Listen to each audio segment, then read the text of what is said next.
welcome Giulio Tiozzo, and he is opening the afternoon session. And first of all, congratulations to the Andre Eisenstadt Prize, Giulio, you won. Thank you. Yeah. Okay. And so let's start with the talk. Is starting. Can you share your slides? He's going to talk about the fundamental inequality for co-compact Fuchsian groups. Yeah. Can you see the slides? Yes. Perfect. Thank you. Yeah. Actually, let me try to also make it full screen if it's possible. If not, no, it's not possible. Okay. I'll just keep it like this. It should be good enough. Okay. So yeah, so thanks a lot for the invitation. Unfortunately, yeah, it's a shame that I can't be in Brazil or in Fortaleza at this point. So it would be really nice to go back to South America after a while. So in fact, so the talk will be about maybe some type of dynamics that was not touched already in this talk in this week, maybe. So about random walks on certain Fuchsian groups, so basically just matrices in SL2R, and looking at the boundary measures associated to it. So this is more or less the menu. So I will talk a little bit mostly about the question and the various quantities that are related to random walks on Fuchsian groups, in particular what's so-called, it's been popularized as the fundamental inequality between entropy and drift. And then I will talk about this new work where we address this conjecture about singularity of the harmonic measure. And this is a joint work with actually my PhD student, Peter Kosenko. So before we start though, yeah, so I want to prove, that indeed I was in Brazil before, and in fact, that's in 2008 when I first met Professor Diaz, because yeah, so I went to Rio for a couple of months. I was at the end of my undergrad, so I couldn't find pictures with other mathematicians, but at least this is my picture. And in fact, at some point, yeah, I gave this talk at the Puki, and Lorenzo picked me up and offered me coffee there. And then, yeah, Ali was also giving a talk on the same day. So yeah, it was kind of interesting. Yeah. Unfortunately, it's already 13 years ago, so it's kind of maybe time to go back. Okay, so what I'm talking about, so boundary measures on the disk. So we have a disk, everybody knows what the disk is, and everybody knows that the boundary of the disk is a circle. Of course, this can mean many things in different branches of mathematics, but whatever boundary theory you have, the boundary of the disk better be the circle, that otherwise something is off. And what we care about is different measures that could be carried at the boundary of the disk. So of course, everybody knows the Lebesgue measure. And what is nice about the Lebesgue measure is that it's rotationally invariant. So clearly, it has a very large group of symmetry. If you rotate at the origin, you get the same measure. Well, you could also rotate around some other point, but then, okay, you get something which is absolutely continuous, but it's okay. It also has a nice property from a stochastic point of view, because it's the hidden measure for the Brownian motion. So defining the Brownian motion is complicated, of course. It involves certain stochastic differential equation. But basically, what is nice about this differential equation is that it's symmetric again under rotation. So you can start at a point, you can run your Brownian motion. So it's one sample path, and you see that precisely because this disk carries a hyperbolic metric, so carries a metric, Poincare metric of negative curvature, then this Brownian motion will converge to the boundary. And so this is one example. This will be another example, So of course it depends on the particular path, but randomly with probability 1, you're always going to get to the boundary. And so you can study the hidden measure, so the probability that the Brownian motion lands in some subset. And this, again, by symmetry, turns out to be the Lebesgue measure. So this is a very nice situation that we are going to try to simulate using a more discrete process rather than a continuous process.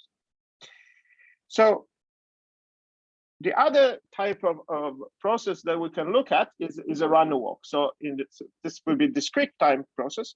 And so what is it? Well, in this case, we just take a matrix in PSL2R, so 2 by 2 matrix. And of course, you can think of a 2 by 2 matrix as acting by Möbius transformations. So if you pick a point in the disk, you get another point in the disk. And so what you could do is you could take a probability measure. So you, for instance, you pick some set of matrices, some maybe finite set of matrices, and you assign some weight to each of them, and you extract one such matrix with certain probability. And this is G1.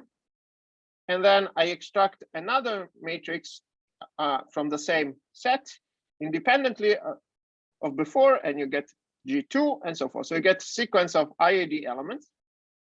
And then what you need to do to make this run walk converge is you take a product of these elements. And that's, in fact, that's what Furstenberg famously considered. In fact, he considered a non-commuting random products. This is famous title of his paper. And so we have we have this Wn.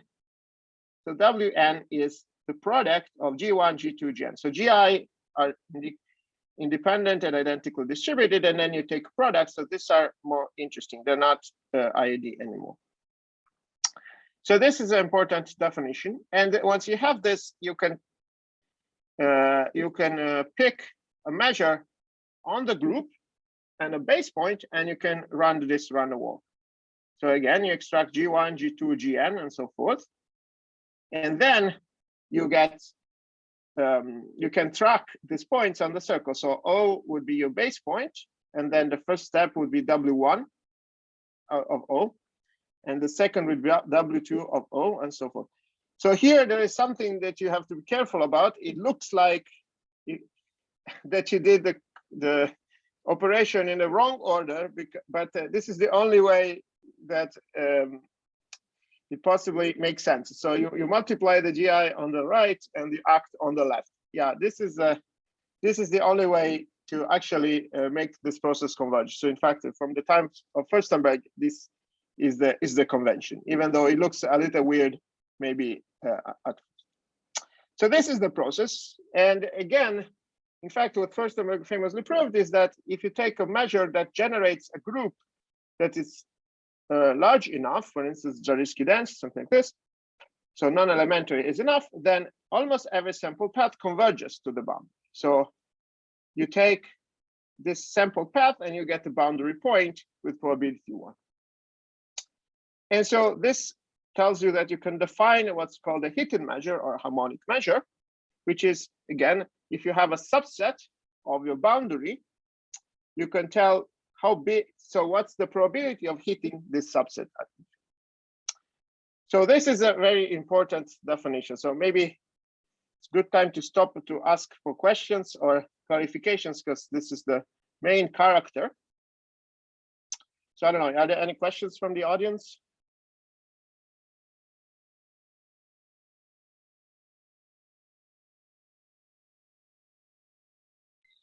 No, I think.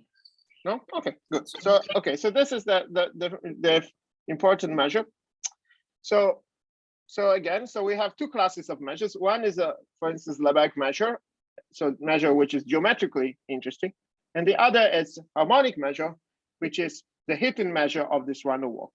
So the harmonic measure is, of course, defined taking this discrete subgroup, and it depends also on the probability that you start on the group. So you could take, for instance, you could take some finite set of matrices and all with the same probability, or you could take the same finite set of matrices and weight them differently. This could give different walks and different measure at the end, at the boundary, or you could get even infinitely many matrices if you weight them accordingly such that the total probability is 1. This also could work. So this also depends a lot on this measure mu that was. Okay, so the main question of this line of research is whether measures in this class, for instance, measures that come from random walks could be the same or absolutely continuous with respect to the Lebesgue measure. And usually the thing is, you would not expect this to happen unless something really, really strange or peculiar happens. So because the Lebesgue measure is extremely homogeneous, and somehow it's we always expect that there's some sort of rigidity, that this cannot be the same unless something extremely structured happens.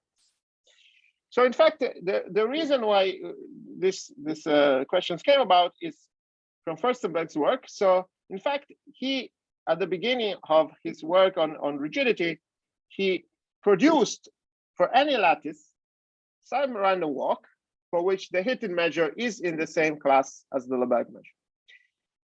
However, this process is given by discretization of the Brownian motion. So it's a very nice process, but the measure that you produce is very much not finitely supported. So you need to pick infinitely many measures as your infinitely many matrices as your generating set, and the tail of this walk is very spread out. So so it's not really nice from that point of view. You don't have just a finite set of matrices for which you can run your walk. So the next question becomes, what if you restrict to finitely supported?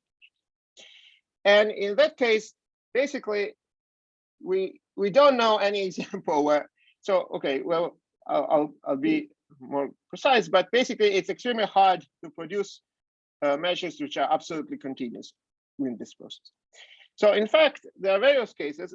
So one case is when this discrete subgroup of PSL2R is non-compact, non-cocompact. So for instance, if you take SL to Z, the quotient SL2R mod SL to Z is the modular surface. So of course it has a cusp.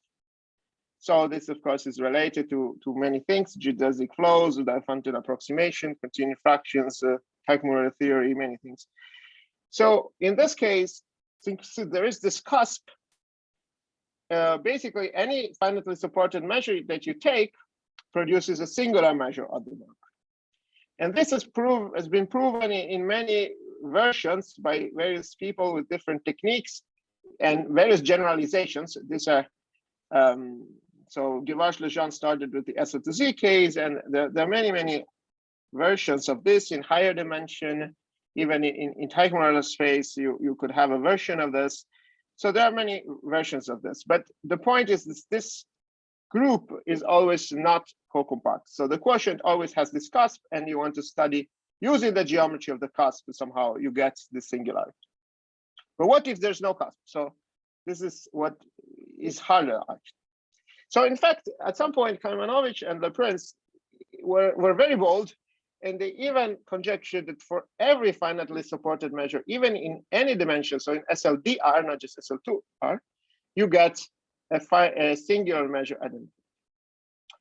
So, however, well, it's not so clear what was meant there, but for sure there is. So they produced a lot of examples for any lattice, but in fact, it turns out that if you're not so careful with this conjecture, there are counterexamples, and this have been found both independently by Bougain and by Barani, Polycat, and Simon, where what they do is they construct some finitely supported measures on subgroups of SL2R, such that the hidden measure is absolutely continuous.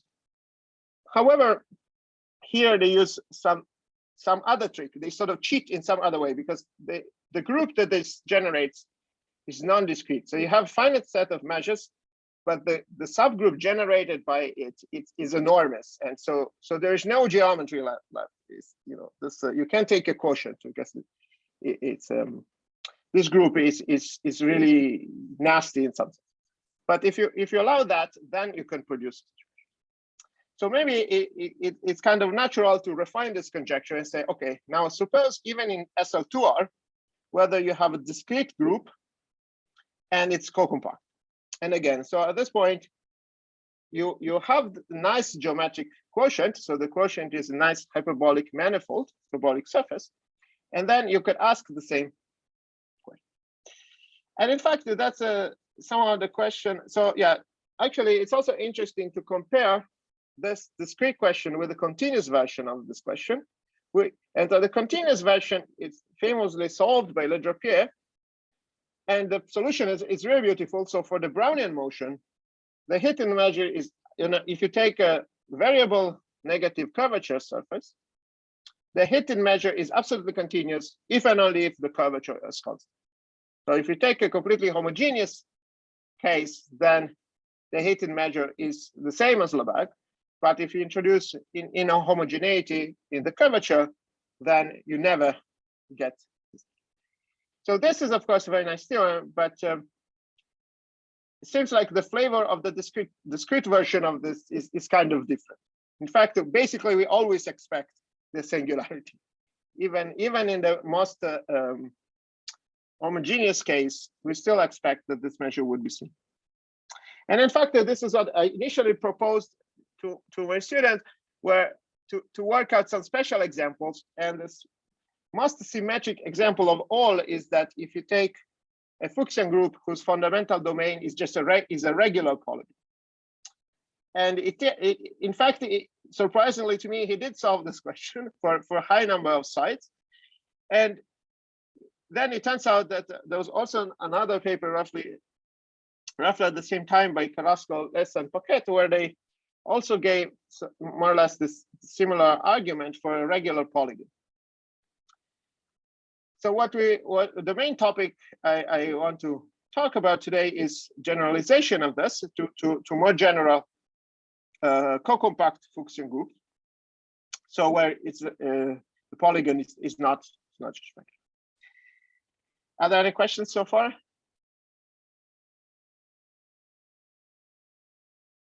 No. Okay, good. So first of all, how do we construct these cocompact Fuchsian groups? Of course, you probably know, but so the example, the family that we study is the following. So we start with the centrally symmetric hyperbolic polygon. So you have this polygon which is symmetric by rotating around the center by 180 degrees, and you sort of mark the opposite sides that are the same length. And so you can quotient basically by identifying the opposite sides. And of course, there are some conditions on the angle that are given on the sum of the external of the angles, which is given by Poincaré theorem. For instance, if the sum of all the angles of this polygon is 2 pi, that's good enough. So there are some conditions, again, that guarantee that this group generated by translations joining opposite sides of this polygon is indeed a discrete subgroup. So you get this tessellation. So, and again, this is not a regular polygon, so you can change the geometry of this polygon, but somehow just keep the symmetry to make sure that you can do this pairing. Of course, there are more complicated different types of pairings that you could also study. So there are more variations of this, but we will consider this case. And in fact, so let me tell you what is the main result. So the main result is this: so that indeed, if we start with the symmetric hyperbolic polygon in the Poincaré disk, and we identify opposite sides by hyperbolic translations, and then we take a probability measure. So we need a finite probability measure. So we take a probability measure which is supported on this set of hyperbolic translations, but it could be any measure. It doesn't have to be uniform or something. And then and we make sure that this group generated is discrete. So we make sure that we indeed get tessellation. So then under this constraints, then indeed the hit measure would be singular with respect to the dimension. So somehow we prove this case of this conjecture. Now, of course, there are many versions remarks that we could make here. So, in fact, we could also give a version for Coxeter groups. So Coxeter groups are similar, but instead of doing translations, we also reflect. So we could take this polygon and we could reflect around the sides. And if the polygon satisfies this geometric condition, we could get the group generated by reflection. This group, of course, is very similar to the Fuchsian group. So it's not so strange that you could reduce this case to the previous one. And so also, if you have measure on the set of reflections, then you also have singularity of this. Now, what else can we say about this measure? Of course, singularity seems very weak because, well, you know, it just says that these two measures are not the same. But well, indeed, we could study a little more about this. So we study, for instance, the Hausdorff dimension, things like this. So in fact, all this story is closely related to another important problem in the theory around the walks, which is the so-called fundamental inequality. So let me tell you, so there are various numbers that can be associated to a random walk on a manifold of negative curvature. And in particular, yeah, today just look at the Poincare disk. So in particular, the first one is what's called the critical exponent or volume growth. So basically, this is just, you know, the number of group elements that just translate your origin up to distance n. So and of course, this you expect this number to grow exponentially fast with n. So you take a 1/n log. So that's the usual entropy-like invariant. And so this is the first number. And of course, this depends only on the action of the group. It does not depend on the measure, so only on the geometry, so to speak. On the other hand, you have another quantity, which is the entropy. And the entropy only depends on the measure, does not depend on the group action. So you know, of course, what is the usual definition of entropy for just one measure. And then here we are interested in taking the random walk. So we take convolutions of this measure with itself. So basically, mu is the distribution of the one step of the random walk, and mu n is the distribution of the n step of the random walk. So you expect the entropy to grow linearly with n. So you take the limit of h of mu to the n over n, and it gives you a number, which is called the asymptotic entropy or Abed's entropy. There's many variations of this. So this is, again, purely measure theoretic. And then there's sort of another which mixes the geometry and the probability. And so this is obviously the drift.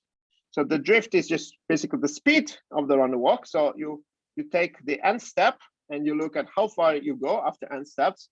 You divide by n. And it turns out that this limit is almost with probability 1, it's always the same number. And so you call this number the drift L. And so now you have these three numbers, H, L, and V. And you've seen in dynamics that there are many variations of this inequality, which is which in this context was proven by Giulio. And it's just that in great generality, H is less or equal to L times V. So again, this is reminiscent of other things like the Rel-Margulis inequality, for instance, or all these inequalities between Lyapunov exponents, entropy, things like this. So it's basically just a convexity statement. Sorry, in fact, what are the quantifiers L and V? Sorry, I forgot the last slide. Oh, L. What are the quantifiers? Well, L is so you're given a measure, you're given a group action, and so L is a constant because it's almost surely, is given by the drift along almost every trajectory. So thank you. So L is the analog of the Lyapunov exponent, and and so of course, so H over L again is analog to entropy divided by Lyapunov exponent, and this usually is also related to dimension. And in fact, this is also true in this setting.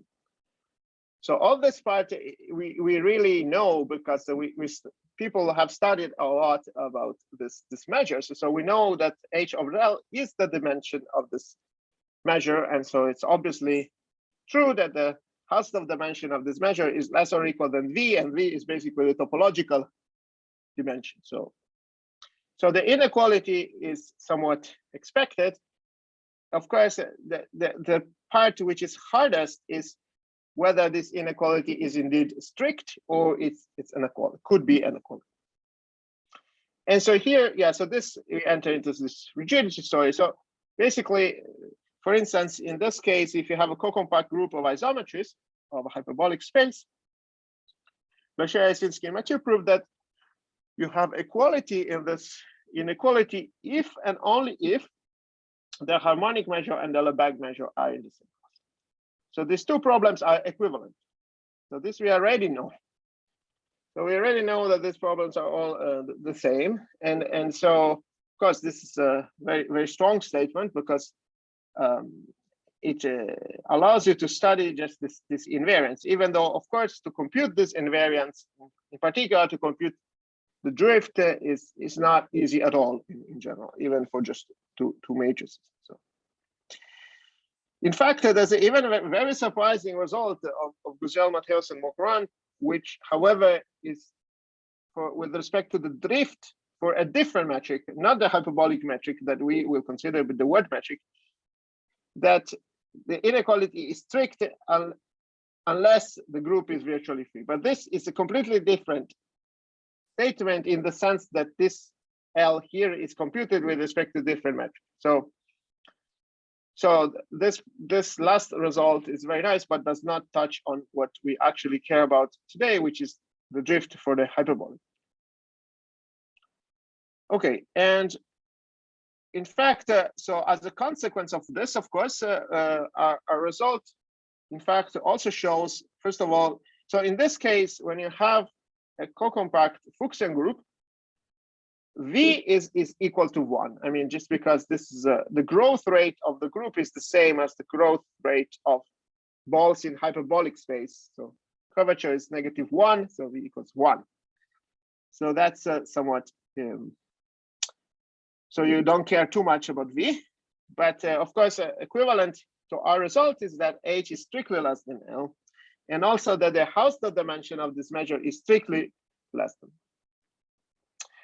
Now, it's kind of annoying, though, that our result, as you might see some ideas about the proof later, but yeah, so we don't have an effective bound of what is the maximum of this Hausdorff dimension. Of course, somehow we expect that the maximum of the Hausdorff dimension should occur in the most regular situation. So for instance, for a regular polygon, that should be the case. But so in fact, that's why I initially told Peter to study the regular case, because in some sense it should be the hardest case. But once one solves the hardest case, then you still have all the other ones. But anyways, so this will be nice conjecture or question whether what is indeed the maximum of the situation. Yeah. Excuse me. Do you know if the Hausdorff dimension of the heating measure is positive? Don't know if it's. Yeah, it's H over L. So yeah, it is. Okay. Yeah, sorry. H is positive in this case because this group is non-amenable. I mean, yeah, I think yeah, H and L are both positive. Yeah. Okay, and so in fact, what is the tool? So what is interesting is that we prove that this problem of singularity of harmonic measure for this case is equivalent to a purely geometric inequality, not equivalent, but we reduce it to purely geometric inequality. And the purely geometric inequality, then you have to work with a hyperbolic geometry and prove it. But it's kind of nice, the form of this geometric inequality anyways. So this geometric inequality tells you the following. So you have this translations that join opposite sides. And you assign a length to each G. So G is one such translation. So L of G is basically the distance between two opposite sides. Is the length of the curve in the quotient, which corresponds to basically the distance joining opposite sides. And the point is that what we showed is that if we know that such inequality of 1 over 1 plus e to the LG summed over all of these generators is less than 1, then we can prove this singularity. And so we go in 2 steps. It is sort of surprising, though, that this inequality also appears in several other cases. So in fact, exact same statement is in Culler-Shalen for free Kleinian groups. So for groups of isometries of H3, but these are free groups, so not cocompact groups. So our inequality is in some sense stronger, even though it's only in dimension 2. So of course it would be nice to extend in higher dimension. And also it's impossible to not think of McShane's identity, then generalized by Mirzakhani. Then what they proved is that for McShane already for puncture torus, if you take the infinite sum instead of the sum over all group elements, not just the generators, then you get equality equal to 1. So somehow they have a similar formula, but neither of these results imply each other, because this is a punctured surface, the other is a free subgroup, and ours is a compact surface group. So it's somehow they're not. You cannot prove one from each other, but anyways, it's they have the same form, which is good. Okay, so I guess I have maybe 5 more minutes or something like this. Yes, you started late. Yeah, okay, maybe let's say 5 more minutes. Yeah, so of course I don't have time to explain the details of anything, but okay, maybe let me say a few more words about that. So what are the type of tools that appear in this discourse? This is the grid metric. So the grid metric is a metric which is associated to the runner walk, and it's relatively easy to define. You just take 2 points, X and Y, and you want to ask what's the probability of ever hitting Y once you start from X. And that's of course between 0 and 1, and you take minus log of it and you get a positive number. And this indeed is a metric, so it satisfies a triangle inequality. And so you can look at the geometry of this metric and compare the geometry of this metric, which is probabilistic, with the geometry of the geometric hyperbolic. And in fact, Blacher, Sinsky, and Mathieu give this characterization. So one more characterization, and this characterization is very strong, and so that's in fact what we use, but still not so easy to check. So the inequality between H and equals LV is equivalent not just to the absolute continuity of the hidden measure, but to the fact that these 2 metrics, so one is the hyperbolic metric, the other is the grid metric, they have to be equal up to bounded additive constants. So this is of course very strong, because it's not completely trivial to check, because if the group is co-compact, all such metrics are equivalent up to additive and multiplicative constants. They're quasi-isometric. And in fact, if there is a cusp, they're not quasi-isometric to each other. So that's why it's easier to prove in that sense. But in this case, we have to be careful and prove that even though they're equal up to additive and multiplicative constants, they are not equal up to just additive constants. And that's, of course, strongest. Okay, and okay, I don't want to go too much into the details, but maybe just briefly.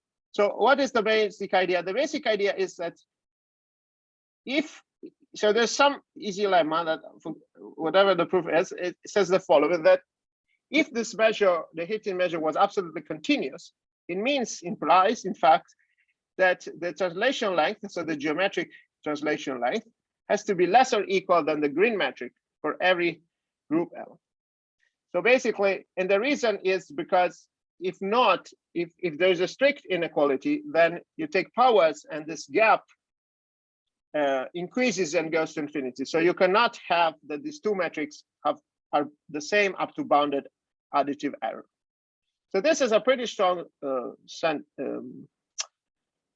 property, and you have to falsify this property. And the way to falsify this property is you want to show that there is at least one generator whose length is very large and whose length is larger than the grid metric. And the second tool is that you can compare with the situation in the free group. So in the free group, in fact, you can compute the grid metric. And it's not hard to check that if you have, say, symmetric random walk on the free group, you take this grid function, so this probability of hitting each of the generators, and you have some identity. So this is a somehow very old statement in random walks on just trees. And the thing is, you want to compare the situation that we have on the free group with the situation that we have in a Fuchsian group. And I mean that this result tells us that we can sum over all generators. So in the end, okay, I don't want to go too much into the details, but basically the point is the following, that you consider the map from the free group to the Fuchsian group, and you want to show that there is at least one generator whose translation length, so geometric length, is bigger than the grid metric. And if it's not, well, basically you compare this for each generator, you compare to the Fuchsian group. And in fact, this map from the Fuchsian group to the, for the free group to the Fuchsian group is Lipschitz. So the grid metric just goes down. And so basically this geometric inequality arises from the fact that we compare this equality that we have for the free group, this on the left, to this inequality that we must have, because if we have absolute continuity. And so then, if we sum over all generators, we should get something bigger than one. But then on the other hand, we prove by geometric means that the sum on the right is smaller than one. So basically there must be one generator that is too big. So this is roughly the idea. Of course, this is very sketchy, so I don't want to go too much into the details. But anyways, thanks a lot for the attention so far. Muito obrigado. Parabéns, Lorenzo. Thank you. Many thanks. Other questions? I have one. Yuri? Yeah. So you will require always that the measure is symmetric, right? No, actually not. So the domain has to be symmetric. Just the domain. The measure need not be symmetric, actually. Okay. No, the polygon is symmetric, but in fact, the condition that because in fact, it's harder. Yeah, so basically, if you prove this theorem for symmetric measures, then it implies the one for non-symmetric measures, because again, the more symmetric you measure, the higher this dimension should be. So it kind of makes sense. Mm-hmm. The more regular situation should be the hardest. Okay. But at this point, we proved already the most symmetric situation, and then you kind of want to make it so that it implies the other ones. Yeah. I also have another question. As far as I remember, this is like the measure with the space is the Poisson boundary, right? Yeah. And it is a model for all bounded harmonic functions on the group. Yeah. So what does that mean, saying that this measure is singular with respect to Lebesgue in terms of these harmonic functions? Is there any interpretation in this regard? Yeah, I mean, in this case, we already know, right? The Poisson boundary problem is solved, right? So we know that the harmonic measure gives you model for the Poisson boundary, so you can have representation formula. Yeah. Right. So yeah, I guess.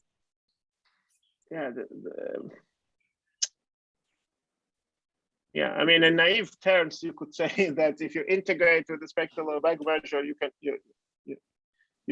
you you cannot solve the Dirichlet problem by integrating with the spectrum. I mean, you don't get harmonic measures inside. I mean, that's a naive way of saying it, right? Yeah. Yeah, I wonder whether maybe you could be more precise. Maybe you could say that maybe this if you convolve with respect to the reg measure instead of the harmonic measure, you get some functions that still have some, I don't know, maybe some subharmonic property or something. This I haven't thought about it. Yeah. Okay, thank you. Yeah. Any other questions? I also have a question, but I'm not sure if this makes sense. If you take the free group generated by two matrices, one is a hyperbolic and the other one a rotation, a rational rotation. Yeah. And you take a Bernoulli distribution. What is the harmonic measure like? So you said the irrational rotation or rational? Irrational rotation and hyperbolic one. Yeah, so we don't know. I mean, no, so the short answer is we don't know. I mean, of course, the group you get is probably still, it's not going to be discrete. So in some sense, so you cannot apply this geometric technique. But of course, these examples given by Bourgain, for instance, they are a little bit in this direction, but they're very special. I mean, he uses very specific matrices that you could get some very fine control. So in general, it's hard to tell. I mean, but in principle, you could get examples this way. Yeah, of course, that would be reasonable. Examples of what of non well, probably both. Yeah, probably both. Yeah. But it would be more interesting, of course, to get the examples of the absolutely continuous ones. Okay, thank you. Yeah. So there aren't any further questions. Then let's thank Giulio again.